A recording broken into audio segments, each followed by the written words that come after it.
بسم اللہ الرحمن الرحیم۔ عمران خان کا مقابلہ نہ سیاسی طور پہ اور نہ انتخابی میدان میں کر سکتے ہیں۔ پچھلے 6 مہینے کے اندر عمران خان نے جو بڑے جلسے کیے وہ پاکستان کی تاریخ میں نہ اتنے زیادہ اور نہ اتنے بڑے جلسے کبھی ہوئے۔ اس کے ساتھ ساتھ 17 جولائی کا انتخاب آپ کو یاد ہوگا کہ نظر آنے والی اور نظر نہ آنے والی تمام طاقتیں عمران خان کے خلاف تھی، لیکن قوم نے عمران خان کے ساتھ مل کر تمام طاقتوں کو شکست دے دی۔ اس کے ساتھ پرسوں بھی انتخابات میں آپ نے دیکھا کہ عمران خان کا مقابلہ ناممکن ہے، اور قوم نے عمران خان کے حق میں فیصلہ سنا دیا اور تمام چوروں اور ڈاکو کو شکست دے دی، امریکہ غلاموں کو شکست دے دی۔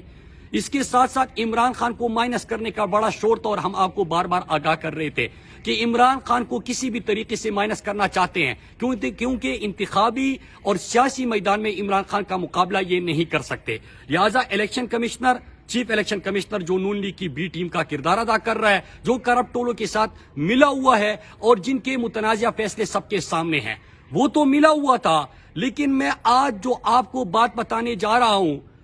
10 دن پہلے کون گیا الیکشن کمشنر کے ممبران کے پاس؟